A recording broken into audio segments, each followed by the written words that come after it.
आपका पहला प्रश्न है मित्रों। गुड मॉर्निंग, सभी को सुप्रभात है। जसकौर जी, आपको भी प्रणाम, सुप्रभात है जी। आवाज आ रही होगी मेरी, बिल्कुल स्पष्ट आवाज आ रही होगी। मेरा पहला प्रश्न हम आपके सामने लेकर के आए हैं। देखिए,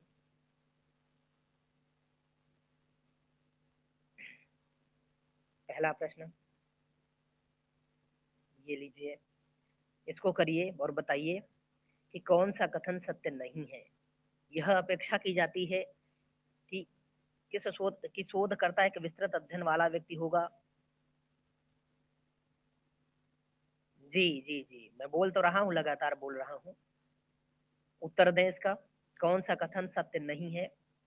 यह अपेक्षा की जाती है कि शोधकर्ता एक विस्तृत अध्ययन वाला व्यक्ति होगा। एक अनुसंधान दूसरे अनुसंधान को जन्म देता है। सभी शोधकर्ता वर्तमान ज्ञान में वृद्धि में योगदान देते हैं। अच्छा शोधकर्ता एक अच्छा व्यक्ति ही होता है। बताएं सभी मित्रों।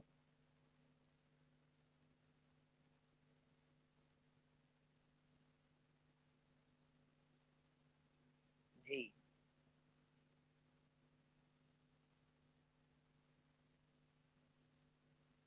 बताएं, इसका जवाब दें। अच्छा शोधकर्ता अच्छा व्यक्ति होता है। देखिए, यह अपेक्षा की जाती है कि शोधकर्ता एक विस्तृत अध्ययन वाला व्यक्ति होता है। बिल्कुल, शोधकर्ता विस्तृत अध्ययन को लेकर के ही चलता है। विस्तृत अध्ययन मतलब ऐसा विस्तृत अध्ययन जैसे, भाई, अच्छा, कमा रही है भाई। अब बताएं, अभी आवाज कम आ रही है? अभी आवाज कम आ रही है?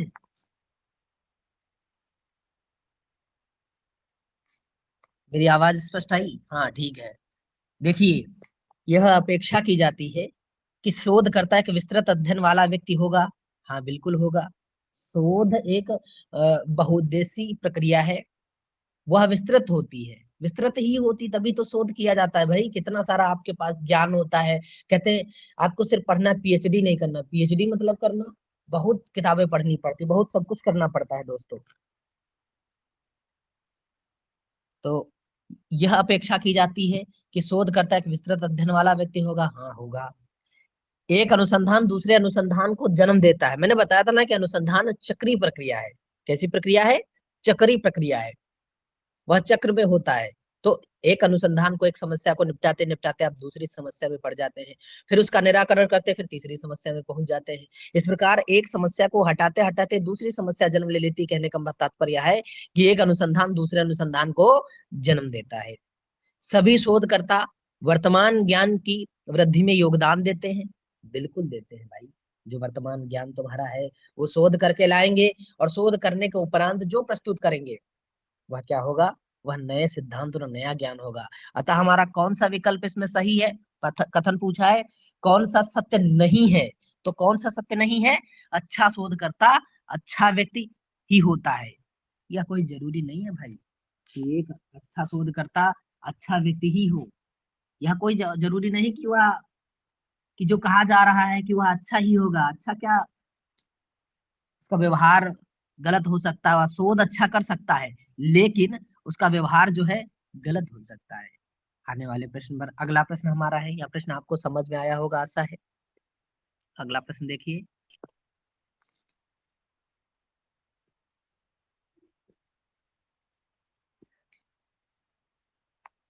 जी, इससे जुड़े, अनुसंधान ऐसे व्यक्ति द्वारा आयोजित किया जाता है जिसने अनुसंधान कार्यविधि का अध्ययन किया है, एक स्नातकोत्तर उपाधि प्राप्त की है, सोच और क्षमता रखता है, एक परिश्रमी कार्य करता है। अनुसंधान ऐसे व्यक्ति द्वारा आयोजित किया जाता है जिसने अनुसंधान कार्यविधि का अध्ययन किया है, एक स्नातकोत्तर उपाधि प्राप्त की है, सोच और क्षमता रखता है, एक परिश्रमी कार्य करता है। बताएं मित्रों, इसका उत्तर दे सभी लोग।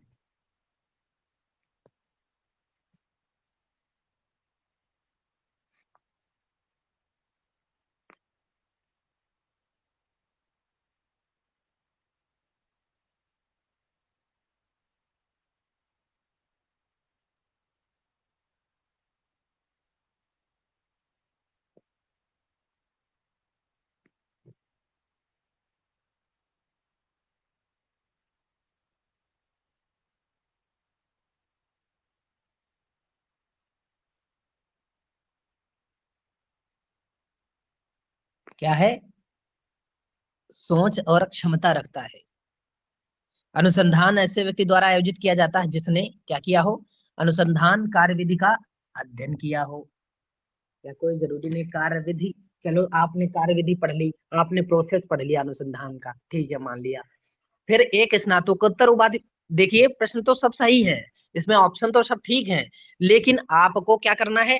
आपको एलिमिनेट करना, जो मुख्य लिया जाएगा उसी को आपको रखना है, उसे ही आपको रखना है कि अनुसंधान ऐसे व्यक्ति द्वारा आयोजित किया जाता है जिसने अनुसंधान कार्यविधि का अध्ययन किया हो। हाँ ठीक है, अध्ययन कर लिया उसने, प्रोसेस देख लिया कि समस्या, हाइपोथेसिस, परिकल्पना, निर्माण, डाटा डिजाइन, डाटा कलेक्शन, उसने ये छह छह सात विधियां जो थी। प्रणाम है सभी को, प्रणाम नमस्कार दोस्तों। सारी विधियों को उसने अध्ययन किया। अध्ययन करने के उपरांत जब तक उसमें क्षमता का विकास नहीं होगा, जब तक उसमें सोच नहीं होगी, तर्क और वितर्क करने की क्षमताएं न होंगी, क्या वह शोध अच्छा कर सकता है?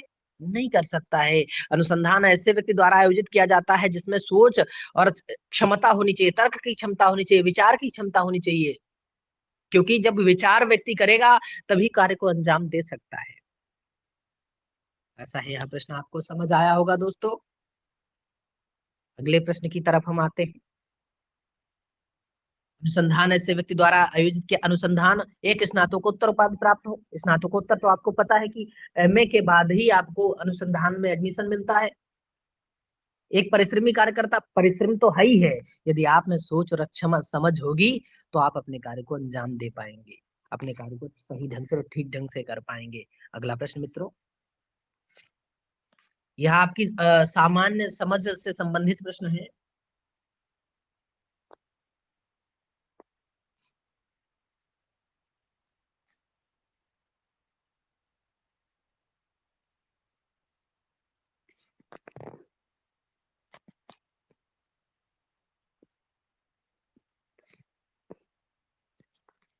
अनुसंधान की गहनता को किसके द्वारा मापा जाता है? अनुसंधान के शीर्षक द्वारा, अनुसंधान के उद्देश्यों द्वारा, अनुसंधान पर किए जाने वाले कुल व्यय द्वारा, और अनुसंधान की अवधि के द्वारा। बताएं मित्रों। अनुसंधान के शीर्षक मतलब समस्या जो आपने ली है, जो टॉपिक लिया उसके द्वारा, अनुसंधान जो आप अनुसंधान में उद्देश्य निर्धारित करते हैं या उसके द्वारा, या फिर अनुसंधान पर किए जाने वाले कुल खर्चा जितना आप लगाते हैं, समय खर्चा करते हैं वो, या अनुसंधान की जो समय लगने वाला उसमें समय होता 5 साल, 6 साल, 4 साल, 3 साल, वो। कौन सा आंसर सही है बताएं? अनुसंधान की गहनता को किसके द्वारा मापा जाता है? अनुसंधान के शीर्षक द्वारा, अनुसंधान के उद्देश्यों द्वारा, अनुसंधान पर किए जाने वाले कुल व्यय द्वारा, अनुसंधान की अवधि द्वारा। बताएं मित्रों।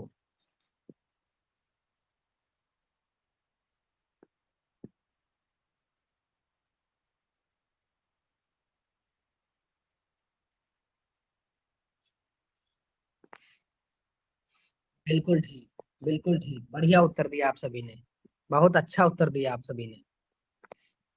अनुसंधान के उद्देश्यों द्वारा, सही बात है। अनुसंधान के शीर्षक जो समस्या आपकी होगी, समस्या आप लेते हैं, चलो ठीक है, टॉपिक आपने चुना, टॉपिक चुनने के बाद में यदि आप उद्देश्य निर्धारित नहीं करते हैं तो आप भटक जाएंगे।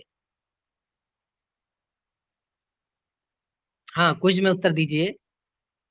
तो आप भटक जाएंगे, भटक ये जाएंगे जब आपके पास भाई विस्तृत क्षेत्र है, अनुसंधान करने के लिए बड़ा एरिया पड़ा हुआ है, बड़ा क्षेत्र पड़ा हुआ है, आप अनुसंधान बड़े एरिया पर करने जा रहे हैं, तो आप अपने संबंधित चीजों को इकट्ठा करेंगे। इकट्ठा कर लिया, अब आप कुछ उद्देश्य निर्धारित करेंगे, एक क्राइटेरिया बनाएंगे कि आपको क्या क्या ढूंढना है अपने विषय में। मतलब कि आपको अपने शोध से संबंधित कौन कौन सी चीजों को चुनना है, कौन कौन सी चीजें लेनी है, कौन उद्देश्य रखने हैं। उद्देश्य निर्धारित कर लेने के उपरांत आपकी कार्य की प्रक्रिया सुलभ और आसान हो जाएगी। इस जैसे कि आप उद्देश्य निर्धारित कर लेते हैं, कुछ पॉइंट आप पॉइंट ले लेते हैं, तो आप उन उद्देश्यों के द्वारा, उद्देश्यों के आधार पर ही अपने अनुसंधान प्रक्रिया को अंजाम देंगे, जिससे क्या है, समय की बचत होगी, धन की बचत होगी, और आपको डेटा कलेक्ट करने में सुगमता होगी, आसानी होगी मित्रों। जी प्रणाम है सभी को, नमस्कार है मित्रों। स्नेहा, रजनीश, इफत जमाल, मीना, जस कौर, शाहिदा, सीमा, मधु, कौशिक, SY, शिवम, ओमकार, मिस्टर हटलेस, राय, तडू, सपना, लक्ष्मी, बीरेंद्र, मैं सभी का स्वागत करता हूं दोस्तों। सभी का मैं अपनी कक्षा में इस्तकबाल करता हूं। सभी का प्रणाम है। आइए अगले प्रश्न पर चलते हैं। आशा है यह प्रश्न आपको समझ में आ रहे हैं। अवधि, समय तो लगता है, और अनुसंधान के उद्देश्य यदि आप निर्धारित कर लेंगे तो आपको अनुसंधान करने में आसानी होगी, और आपकी गहनता, आप उद्देश्य पढ़ने के बाद जान लेंगे, समझ लेंगे कि इसके अंदर क्या क्या पूछा गया है। जैसे कि समाज में, पुरुष सत्तात्मक समाज में स्त्रियों की स्थिति, यह हमारी समस्या है, यह हमारा टॉपिक है। इसको हम चुनते हैं। चुनने के उपरांत हम क्या करते हैं, उस स्थिति को जानेंगे तो हम उसको कुछ उद्देश्य बनाते हैं। कैसे उद्देश्य बनाएंगे? हम उद्देश्य बना रहे हैं, हम लिख रहे हैं कि स्त्रियों के प्रति पुरुषों का व्यवहार, स्त्रियों के प्रति उनकी जो है, उनके बच्चों का व्यवहार, उनके पड़ोसियों का व्यवहार, या फिर सामाजिक व्यवहार। तो हम ये उद्देश्य बना रहे हैं, तो हम समाज की तुलना करेंगे, बच्चों की तुलना करेंगे, उनके रिलेटिव रिश्तेदार जो सास ससुर हैं उनकी भी तुलना करेंगे कि स्त्रियों के प्रति उनका व्यवहार कैसा रहता है, उनके पति का व्यवहार कैसा रहता है। इन सूक्ष्म बातों पर हम लोग चर्चा करेंगे, इन सूक्ष्म बातों को हम लोग समझेंगे। कहने का तात्पर्य यह है कि उद्देश्य ही अनुसंधान की गहराई को बताते हैं कि आपको कितना गहराई में खोज करना है। अगला प्रश्न लीजिए।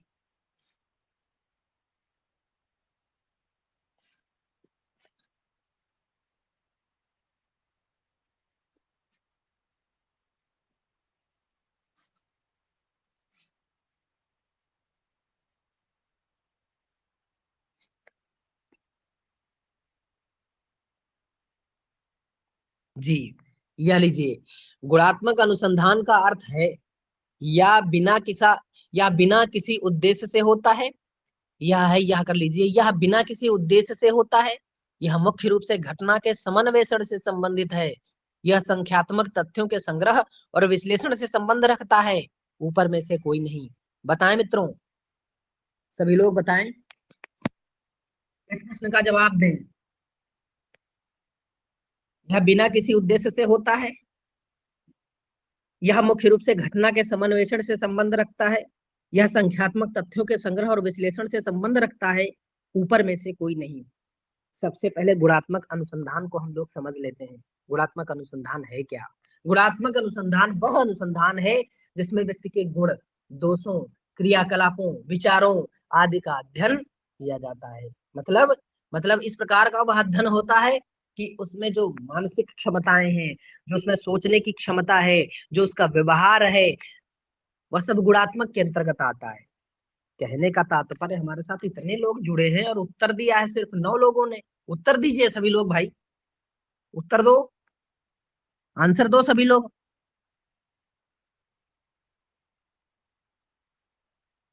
सभी लोग पोल में आंसर करें इसका। गुणात्मक अनुसंधान क्या है? या यह बिना किसी उद्देश्य से होता है। भाई कोई अनुसंधान ऐसा आज तक नहीं बना जो बिना उद्देश्य से हो। उद्देश्य तो समय निर्धारित करना ही पड़ता है। बिना उद्देश्य तो आप निरुद्देश्य कोई कार्य ही कर नहीं सकते। वह असफल, प्रायः प्रायः असफल हो जाता है जो बिना उद्देश्य के करता है। तो अनुसंधान में उद्देश्य होना अनिवार्य है। इसका मतलब ये चीज हम काट देंगे। दूसरा है यह, रजनेश अगर जो गलत हो गया तो क्या तुमको कोई यहाँ पर सूली थोड़ी ना चढ़ा देगा? कोई सूली नहीं लटका देगा आपको भाई। क्या बात करते हैं, डर लगता है आपको? डर काहे का? यह मुख्य रूप से घटना के समन्वेषण से संबंध रखता है। यह संख्यात्मक तथ्यों के संग्रह और विश्लेषण से संबंध रखता है। तथ्यात्मक कहाँ पर होती है मित्रों?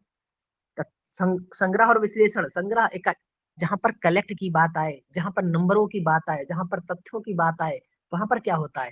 वहां पर मात्रात्मक अनुसंधान हो जाता है। गुणात्मक अनुसंधान यह मुख्य रूप से घटना के समन्वेषण से संबंध रखता है। यह आपने गलत किया। गुणात्मक अनुसंधान यह संख्यात्मक तथ्यों, अरे भाई संख्या, आगे संख्या लिखी कि नहीं लिखी है बताओ? जहां पर गिनती की बात आए, जहां पर अंकों की बात आए, वहां पर मात्रात्मक अनुसंधान होता है। क्या बात है, समझ में ही नहीं आता आप लोगों को। मैं चार इतने दिनों से चीख चिल्ला रहा हूं कि मात्रात्मक अनुसंधान वहां होता है जहां पर गिनतियों की बात आए, जहां पर किसी चीज की गिनती की बात आए, जहां पर तुलना की बात आए, वहां पर यह होता है। देखिए कैसे प्रश्न टेकल किया जाता है। यह मुख्य रूप से घटना के समन्वेषण, सम धन अन्वेषण, आप अन्वेषण का अर्थ जानते हैं आप क्या होता है? खोज करना, शोध करना, जांचना, परखना, उसकी गहराई में जाना, डेप्थ में जाना। सम मतलब बराबर, अन्वेषण, समालोचना समझते हैं, ये उसी शब्द से बना है, समालोचना से ही।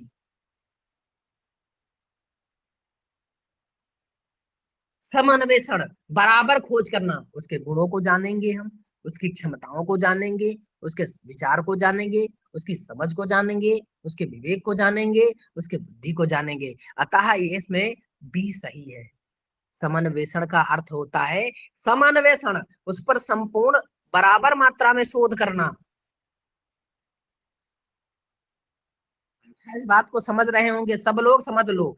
ये देखो जहां संख्या की बात आए, जहां नंबरों की बात आए, देखो लिखा तो है यह संख्यात्मक तथ्यों के संग्रह और विश्लेषण से संबंध रखता है। ठीक है, यह तो मात्रा में है। जहां पर गिनती की बात आ रही है, जहां पर संख्याओं की बात आ रही है, वहां पर तो मात्रात्मक अनुसंधान होगा भाई। और गुणात्मक अनुसंधान वहां होता है जहां पर गुणों की बात आए। इसीलिए इसीलिए बोला आप सभी को है कि प्रश्न जो है सभी लोग उपसर्ग संज्ञा प्रत्यय को पढ़ते रहे, ताकि चीजों को काट काट करके समझते रहे।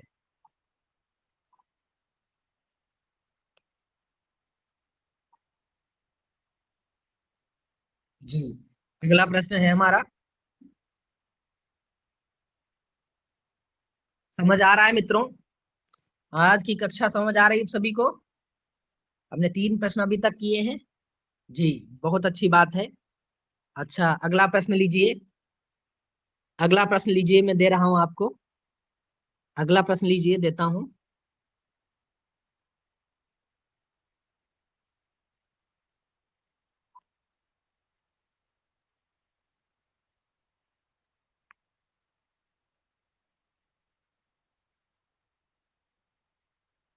ये लीजिए, मौलिक अनुसंधान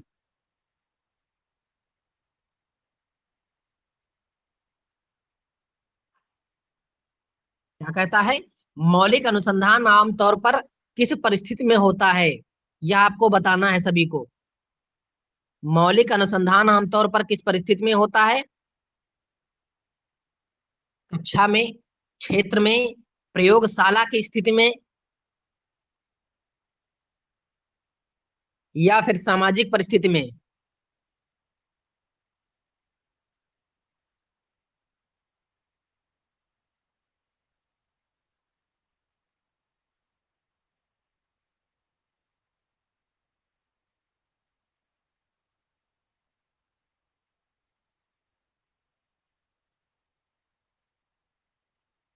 जी बताएं, सारे मित्र बताएं इसको।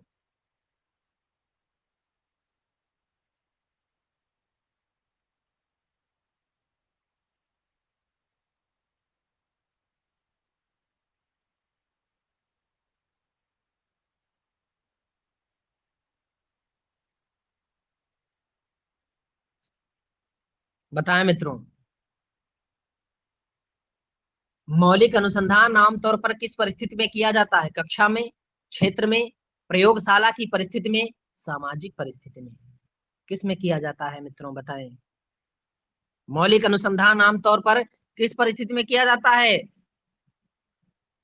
प्रयोगशाला की परिस्थिति में। आप कोई अनुसंधान, मौलिक अनुसंधान कर रहे हैं तो आप प्रयोग कर रहे हैं, प्रयोग कर रहे हैं।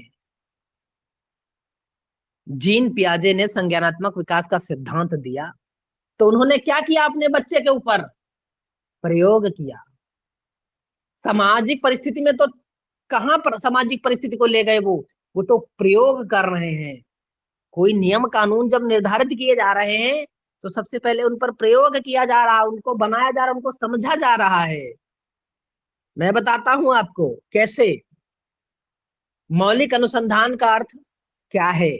मौलिक, सामाजिक अनुसंधान में सामाजिक जीवन व घटनाओं के संबंध में मौलिक सिद्धांतों व नियमों का अनुसंधान किया जाता है तथा इस अनुसंधान का उद्देश्य नवीन ज्ञान की प्राप्ति में वृद्धि तथा पुराने ज्ञान की पुनर्परीक्षा द्वारा उसका शुद्धिकरण होता है। इस प्रकार की खोज में नवीन तथ्यों व घटनाओं का अध्ययन किया जाता है और साथ ही इस बात की भी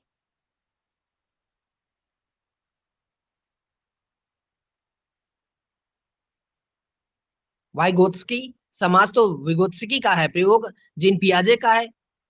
ये क्या है, पूरा स्पष्ट करो।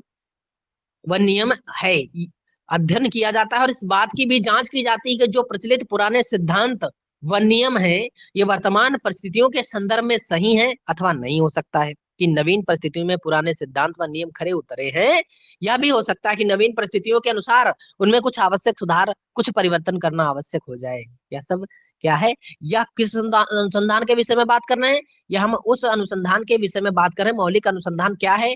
मौलिक अनुसंधान को उसे कहते हैं जिसमें ज्ञान का संचय केवल ज्ञान प्राप्ति के लिए किया जाता है, बस इतना ही है।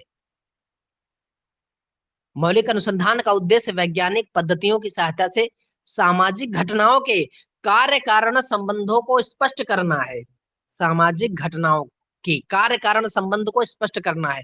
प्रयोगशाला की परिस्थिति में आप परीक्षण कर रहे हैं, आप यह जांच रहे हैं, समझ रहे हैं कि किस प्रकार आप इसको दे रहे हैं, कर रहे हैं मौलिक अनुसंधान को।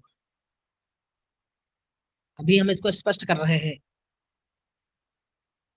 मौलिक अनुसंधान के द्वारा वर्तमान में प्राचीन सिद्धांतों की व्यवहारिकता का सत्यापन किया जाता है या नवीन सिद्धांतों की रचना की जाती है। तीसरी बात है कि मौलिक अनुसंधान किसी विशेष समय अथवा स्थान की सीमा से बंधे हुए नहीं रहते। सामान्यतः इनका अध्ययन क्षेत्र तुलनात्मक रूप से व्यापक होता है। मौलिक अनुसंधान किसी तात्कालिक समस्या का समाधान करने के लिए नहीं किया जाता, अपितु इसका उद्देश्य ज्ञान का संचय करना होता है। आशा है कि मौलिक अनुसंधान को आप अच्छे तरीके से समझ गए होंगे। कक्षा में जो अनुसंधान होता है उसे अधिकतर क्रियात्मक अनुसंधान कहा जाता है। क्षेत्र में जो अनुसंधान होता है उसे सर्वे मेथड कहा जाता है, सर्वे कहते हैं। इन बातों को आप समझ रहे हैं ना मित्रों? जो मूलभूत अनुसंधान है, जो आप फंडामेंटल रिसर्च कर रहे हैं, उसके विषय में हम बात कर रहे हैं।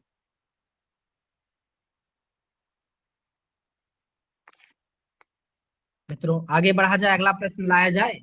इस बात को आप समझ पाए हैं? अगला प्रश्न लाया जाए। जी, मैं अगला प्रश्न लेकर के आता हूँ, जुड़े रहे हमारे साथ।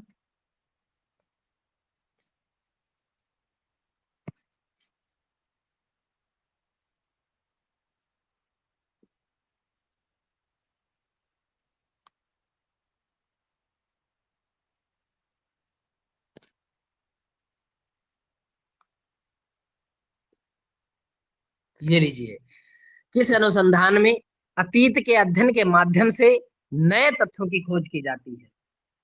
दार्शनिक अनुसंधान, ऐतिहासिक अनुसंधान, पौराणिक अनुसंधान, सामग्री विश्लेषण। सभी लोग इसका जो है उत्तर आसानी से दे देंगे, ऐसी मैं आशा करता हूं।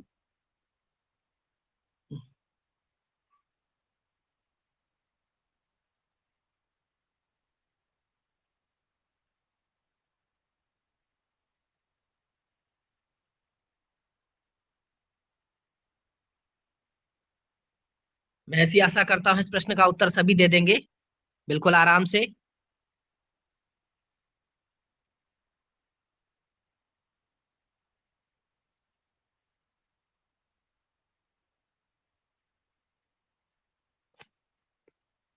दस लोगों ने उत्तर दिया इसका, बाकी सब कहाँ गए? बाकी को यही डर लग रहा है कि क्या होगा, गलत हो गया तो।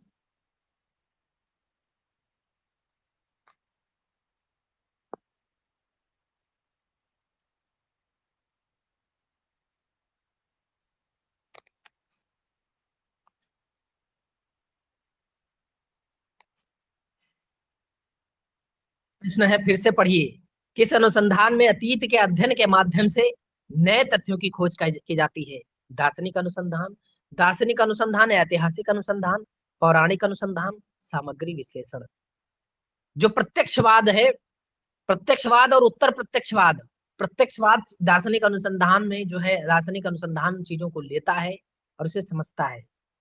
पौराणिक अनुसंधान और सामग्री विश्लेषण, तो सामग्री विश्लेषण तो आप समझते हैं, डेटा एनालिसिस कहा जाता है उसको।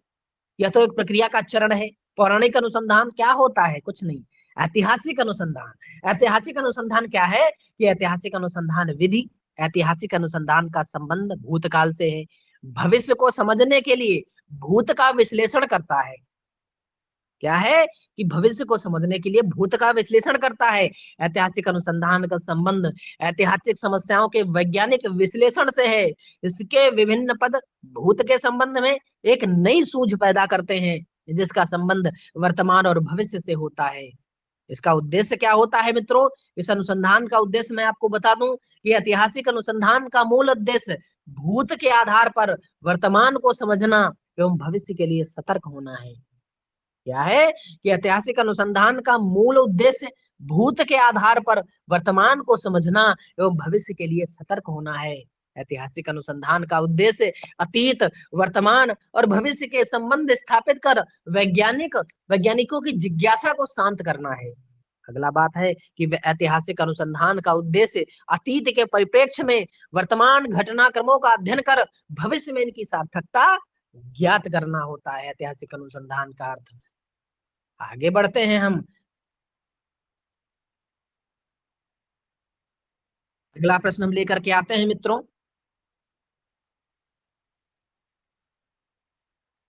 सभी लोग जो है, good morning, good morning, good morning. जरा आगे अगले प्रश्न पर आते हैं। सभी लोग हमारे साथ जुड़े हुए हैं।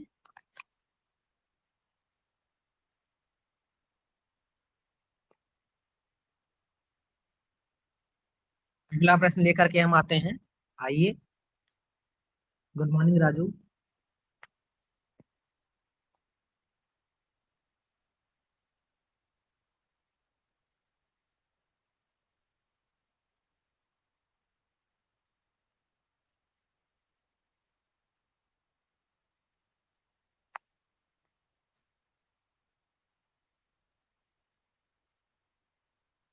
घटनाजन्य अनुसंधान ये क्या है? पूरा पढ़ो इसको, फिर इसका उत्तर दो।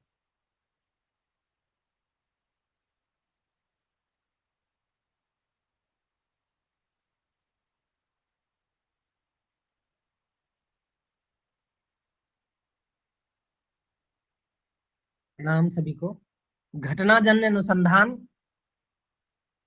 शब्द किस प्रक्रिया के साथ जुड़ा है? गुणात्मक अनुसंधान, भिन्नता के विश्लेषण, सहसंबंध अध्ययन, संभाव्य न्यायादर्शों के चयन।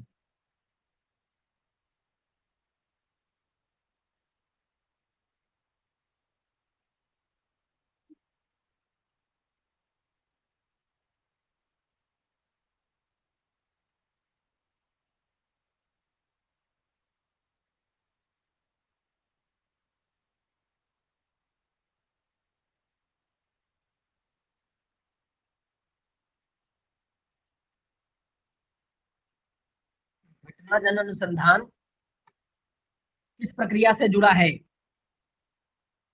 यह गुणात्मक अनुसंधान है या भिन्नता के विश्लेषण से संबंधित है, या सह संबंधात्मक अध्ययन से है, संभाव्य न्यायादर्शों के चयन से है? बताएं मित्रों।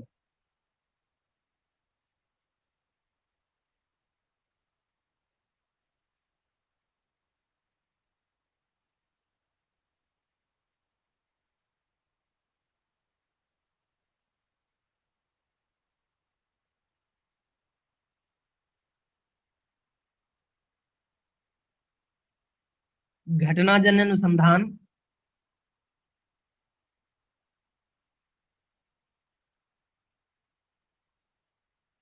गुणात्मक अनुसंधान क्या है?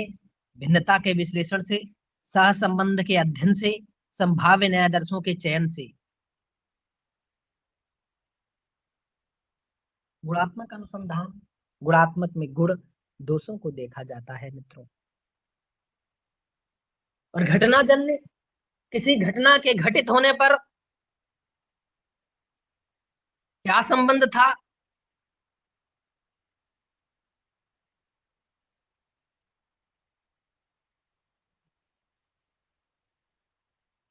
देखिए, गुणात्मक अनुसंधान क्या होता है? गुणात्मक अनुसंधान किसी घटना के गुण दोषों को जानता है। गुणात्मक अनुसंधान से ही संबंधित है घटना जन अनुसंधान। सह संबंध जो कोरिलेशन होता है वह कारण और प्रभाव जानता है। आपस में एक का दूसरे पर क्या संबंध है, यह कारण और प्रभाव से संबंधित है। लेकिन घटना जन अनुसंधान शब्द किस प्रक्रिया के साथ जुड़ा है? यह गुणात्मक अनुसंधान के साथ जुड़ा है। मित्रों, गुणात्मक अनुसंधान के विषय में आप जब विस्तृत पढ़ेंगे और गहराई में जाएंगे तब आप देखेंगे कि कहां से क्या उठाया गया है इसको।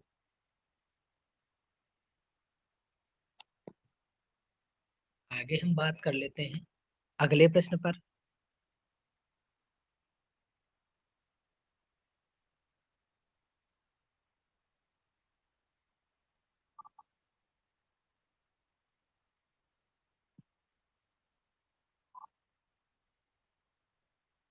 ये लीजिए, मौलिक अनुसंधान कौन सी क्षमता को दर्शाता है? बताएं। मौलिक अनुसंधान कौन सी क्षमता को दर्शाता है? नए विचारों का संश्लेषण करना, नए सिद्धांतों की व्याख्या करना, अनुसंधान के विषय में मौजूदा सामग्री का मूल्यांकन करना और विभिन्न विषयों के बारे में मौजूदा साहित्य का अध्ययन करना। मौलिक अनुसंधान कौन सी क्षमता को दर्शाता है? नए विचारों का संश्लेषण करना, नए सिद्धांतों की व्याख्या करना, नए अनुसंधान के विषय में मौजूदा सामग्री का मूल्यांकन करना और विभिन्न विषयों के बारे में मौजूदा साहित्य का अध्ययन करना।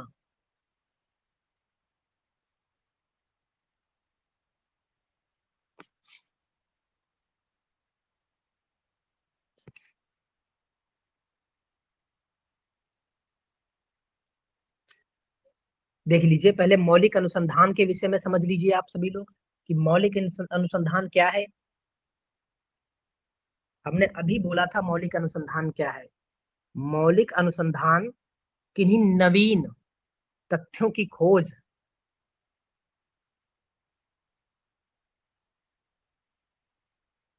मौलिक सामाजिक अनुसंधान में सामाजिक जीवन व घटनाओं के संबंध में मौलिक सिद्धांतों व नियमों का अनुसंधान किया जाता है। मौलिक सिद्धांतों, नवीन नवीन सिद्धांतों, मौलिक सिद्धांतों व नियमों का अनुसंधान किया जाता है तथा इस अनुसंधान का उद्देश्य नवीन ज्ञान की प्राप्ति, वृद्धि तथा पुराने ज्ञान की पुनर्परीक्षा द्वारा उसका शुद्धिकरण करना है।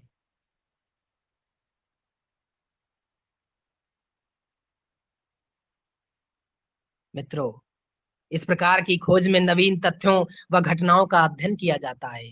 नवीन तथ्यों, नए विचारों का संश्लेषण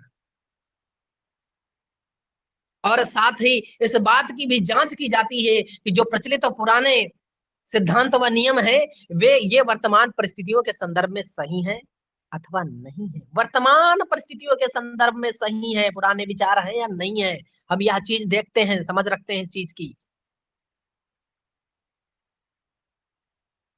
हो सकता है कि नवीन परिस्थितियों में पुराने सिद्धांत व नियम खरे उतरे। यह भी हो सकता है कि नवीन परिस्थितियों के अनुसार उनमें कुछ आवश्यक सुधार या कुछ परिवर्तन करना आवश्यक हो जाए। साथ ही यह भी हो सकता है कि नवीन परिस्थितियों की मांग नवीन सिद्धांत एवं नियम हो। मौलिक शोध के अंतर्गत नए सिद्धांतों व नियमों की खोज नवीन परिस्थितियों तथा नवीन समस्याओं के उत्पन्न होने पर की जाती है। ऐसा इस उद्देश्य से किया जाता है कि इन नए सिद्धांतों का वर्तमान परिस्थितियों, परिवर्तित परिस्थितियों के साथ अधिकाधिक सामंजस्य बैठ जाए और उसके संबंध में अपने नवीनतम ज्ञान के द्वारा वर्तमान परिस्थितियों की चुनौतियों का सामना अधिक सफलतापूर्वक कर सके। समस्याएं जो है उनको टैकल करने में, वर्तमान समस्याओं को समाप्त करने में। इस प्रकार यह स्पष्ट है कि मौलिक अनुसंधान की प्रकृति आधारभूत रूप में सैद्धांतिक है, क्योंकि इसका सिद्धांत सिद्धांत निर्माण हो रहा है। यहाँ पर यह भी ध्यान रखना, सिद्धांत बनाए जाते हैं। इसकी हम विशेषताएं आपको बता देते हैं कि मौलिक अनुसंधान का उद्देश्य वैज्ञानिक पद्धतियों की सहायता से सामाजिक घटनाओं के कार्य कारण संबंधों को स्पष्ट करना है। कार्य कारण संबंध, सामाजिक घटनाओं के कार्य कारण संबंध को स्पष्ट करना है। मौलिक अनुसंधान के द्वारा या तो वर्तमान में अथवा प्राचीन सिद्धांतों की व्यवहारिकता व्यवहारिकता का सत्यापन किया जाता है, नवीन सिद्धांतों की रचना की जाती है।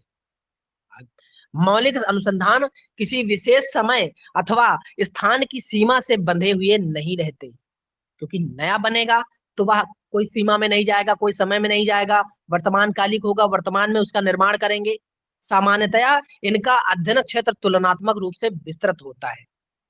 मौलिक अनुसंधान किसी तात्कालिक समस्या का समाधान करने के लिए नहीं किया जाता, अपितु इसका उद्देश्य ज्ञान संचय के लिए किया जाता है। किस चीज के लिए? ज्ञान संचय के लिए किया जाता है मित्रों। आशा है आज के प्रश्न आपको जो है विषय से संबंधित जानकारी देते रहेंगे।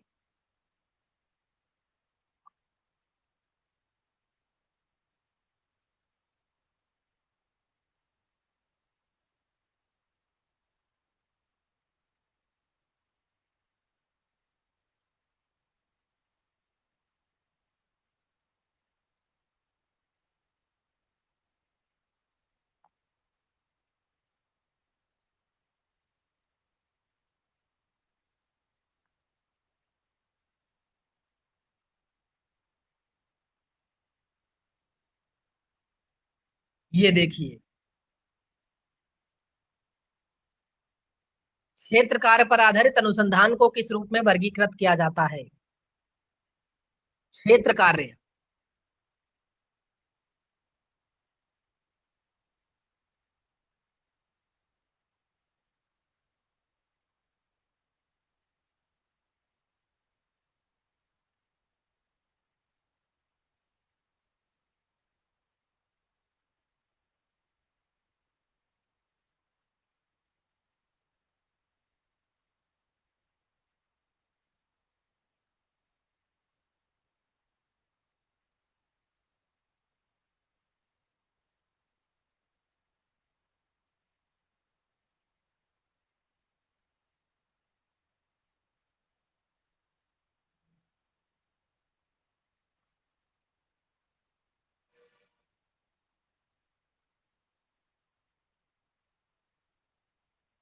क्षेत्र कार्य अनुसंधान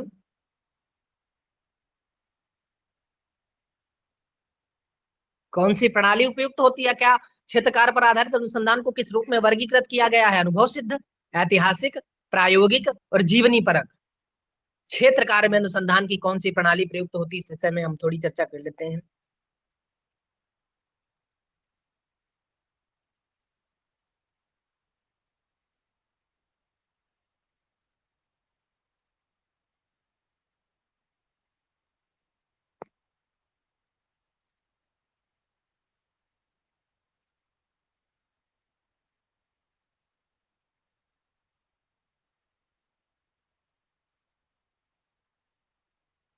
अनुभव सिद्ध, ऐतिहासिक, प्रायोगिक, जीवनी परक। आप जब सर्वे करते हैं तब कौन सा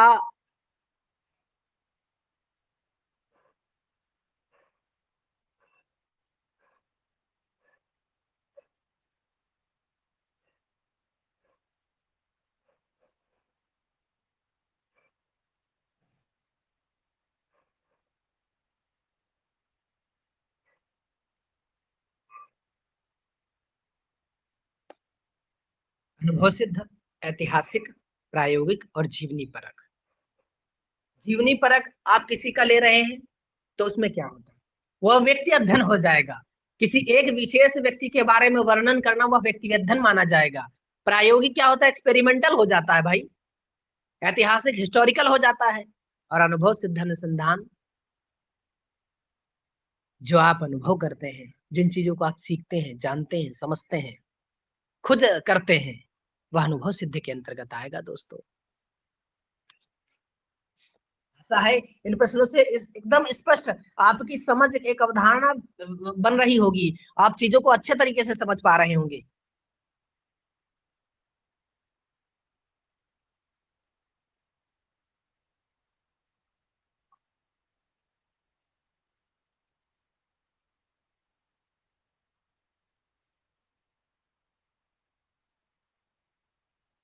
अगला प्रश्न मैं आपके सामने लेकर के आ रहा हूं।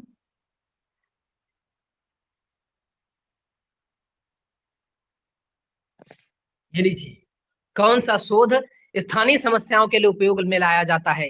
क्रियात्मक अनुसंधान, मूल अनुसंधान, भावी नहीं भावी था, ये गलत हो गया यहाँ पर, भावी सूचक अनुसंधान, अनुदैर्ध्य अनुसंधान। कौन सा ऐसा अनुसंधान है जो, कौन सा शोध स्थानीय समस्याओं के लिए उपयोग में लाया जाता है? जरा यह चीज बताएं सभी मित्र हमारे। स्थानीय समस्याएं, समस्याओं के निर्धारण में, समस्याओं को समाप्त करने में किस प्रकार के शोध का प्रयोग किया जाता है? क्रियात्मक अनुसंधान, मूल अनुसंधान, भावी सूचक अनुसंधान।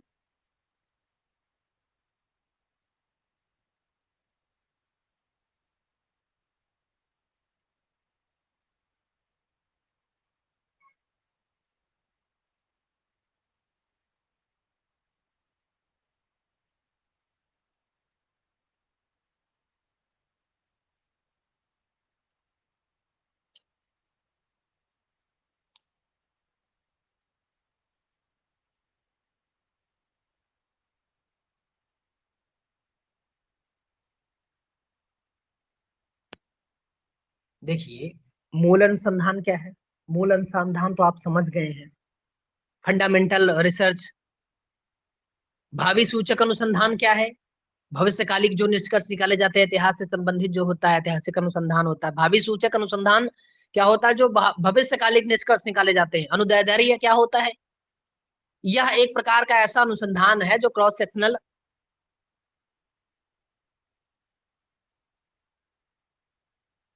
और लॉन्गिट्यूडनल एक श्रेणी में आता है, इन दोनों में। तो आप समझते होंगे कि एक्शन रिसर्च जो होता है, क्रियात्मक अनुसंधान होता है, वह समस्याओं के त्वरित निस्तारण में प्रयोग में लाया जाता है। त्वरित निस्तारण मतलब कि तुरंत चीजों को समझ करके, चीजों को जान करके उस समस्या का निराकरण करना क्रियात्मक अनुसंधान का मूल उद्देश्य होता है। मित्र हमारे यह चीज टाइप करेंगे कि क्रियात्मक क्रियात्मक अनुसंधान के चरण कौन से हैं? जरा स्टेप बताएं हमें क्रियात्मक अनुसंधान के, क्रियात्मक अनुसंधान के स्टेप बताएं सभी लोग।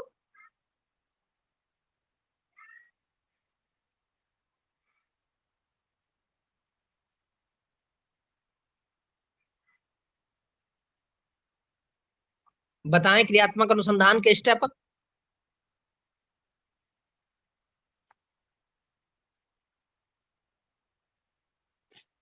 नहीं चल रहा है क्या आप सभी का?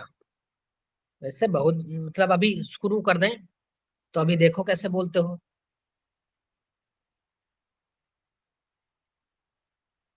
क्रियात्मक अनुसंधान वह शोध है जिसमें अध्यापक, परिवीक्षक व प्रबंधक अपने निर्णयों और क्रियाओं में गुणवत्ता और सुधार लाने के लिए करता है।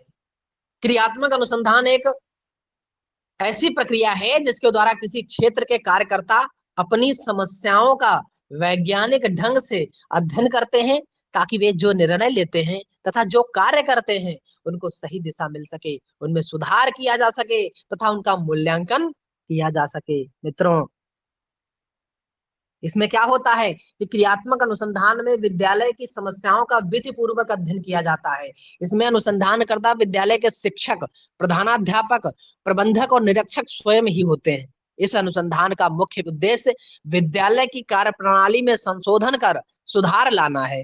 क्रियात्मक अनुसंधान में संपादित, जी बहुत अच्छी बात है, generalization, plan object action generalization, बहुत अच्छी बात है मधु कौशिक, अच्छा प्रयास आपका। मित्रों, क्या है आगे कि क्रियात्मक अनुसंधान में संपादित करने में शिक्षक, प्रधानाध्यापक, प्रबंध और निरीक्षक वैज्ञानिक दृष्टिकोण अपनाता है। वही सब कुछ होता है। क्रियात्मक अनुसंधान बालकों एवं बालिकाओं की अध्ययन रुचि, कुशाग्र बुद्धि, बालकों की शिक्षा, मानसिक रूप से पिछड़े बालकों की शिक्षा भी शामिल करने पर जोर देता है।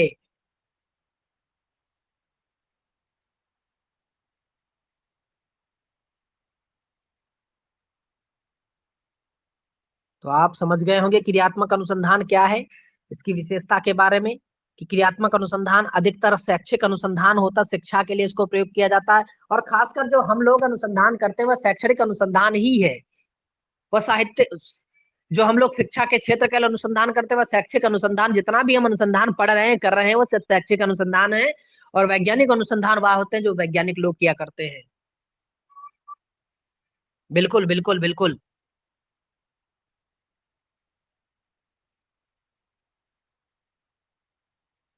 या किसी विशेष संस्था समुदाय तक ही सीमित रहता? बिल्कुल अधिकतर सीमित रहता है भाई समुदाय में ही। मैं बार बार बोल रहा हूँ कि समुदाय तक ही क्यों सीमित रहता है, इसलिए क्योंकि समस्या,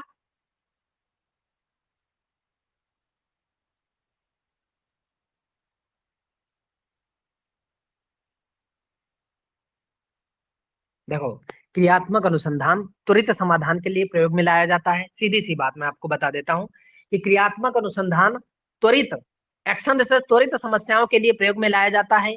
इस अनुसंधान का प्रयोग शिक्षा के क्षेत्र में किया जाता है तथा इसमें शोधार्थी के स्थान पर शिक्षक, प्रोफेसर व प्रबंधक होते हैं। क्रियात्मक अनुसंधान के द्वारा शिक्षा के क्षेत्र में उत्पन्न होने वाली समस्याओं का समाधान कर शिक्षा का विकास किया जाता है। शिक्षक शिक्षण अधिगम के अंतर्गत आने वाली विभिन्न समस्याओं का समाधान क्रियात्मक अनुसंधान द्वारा करता है। क्रियात्मक अनुसंधान का प्रयोग उस स्थान पर किया जाता है जहां पर समस्या उत्पन्न हुई है तथा वही उसका निवारण भी किया जाता है। जहां पर एक खुट, जहां पर आपको कुछ चुभा, बस उसको तोड़ दिया। जहां पर कुछ लगा उसे समाप्त कर दिया। जो भी समस्या तुरंत उत्पन्न हुई उसे समाप्त कर दिया। उसको टालने पर परेशान करेगी। और एक्शन क्या है, तुरंत आपने कोई समस्या उत्पन्न हुई, आपने एक्शन लिया, उसको समाप्त किया, खत्म कर दिया। यह बात आप समझ गए होंगे, ऐसा है इस बात को।